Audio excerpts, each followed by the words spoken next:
Today's video, we're going to be reviewing the Toro Stripe Kit. So let's get started. So I decided to do an unboxing and review of the Toro Lawn Striping System. In the past, I've had Honda lawnmowers and they've striped just fine with no kit at all.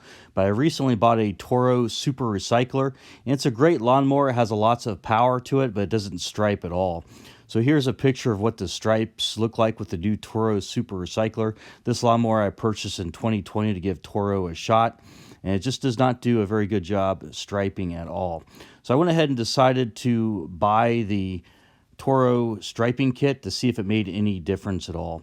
So here's the unboxing and the review and the setup of the Toro striping kit. So I decided to go with the Toro striping kit because I did have a Toro lawnmower, and I really liked the idea you could actually take this and put it on any 21 or 22 inch lawnmower. So I was kind of curious, since Toro does make a good quality product, I was curious how it would work with this Toro lawnmower to see if it'd give it any better stripes. So as you can tell, it doesn't stripe really well. And the price of the Toro striping kit is not too bad. I think most places sell it for around $99.99, so about $100 you can get the striping kit. Here's the main box it came in. It came shipped pretty well packaged, pretty secure, and it was easy to open. The Toro striping kit came in a second box and just came right out of the box with no problem. The reason why I decided to go with the Toro lawn striping system is because it fits most mowers, 20, 21, and 22 inch mowers. The box is easy to open. It didn't have very many pieces in it. It just came with a roller and a couple of aluminum pieces that you attach to your lawnmower. And the installation was really easy. I think the installation only took me maybe about 5 to 10 minutes at the most.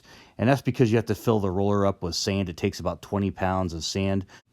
And putting the sand in is probably what takes the longest because you have to get a funnel and slowly pour the sand into the roller. It takes about 20 pounds of sand. The reason why I like this so much is because it installs on pretty much any lawnmower the way it's set up. The only tools required is a screwdriver and possibly a funnel to pour sand into the roller.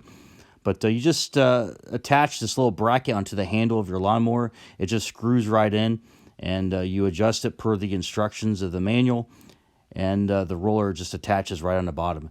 It's a pretty quick installation. It didn't take long at all.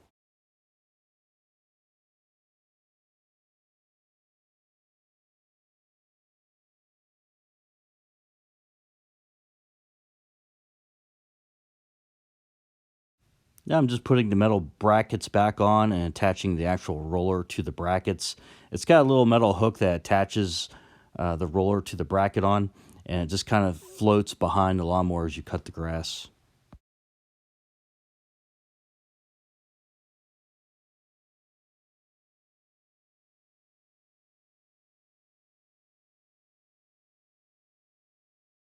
To install the sand, all you do is you unscrew the red cap on the side of the actual roller, and you get a funnel, and you just slowly pour the sand in. This is what took the longest, is just pouring the sand in through a funnel into the roller.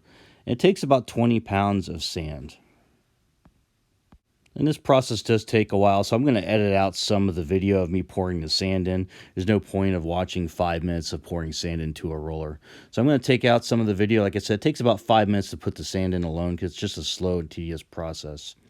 Once you get the sand into the roller, you just simply put on the red cap again, just screw it back into place. And once you get the red cap on, you simply just attach the roller onto a hook on that metal frame on top of the lawnmower. And now let's try it out. So here I am doing this in the fall, so there isn't a whole lot of growth like the springtime growth where maybe you get a deeper, better stripe.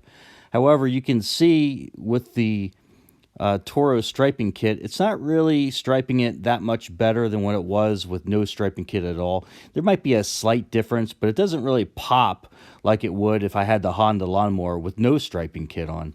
So maybe it does help a little bit.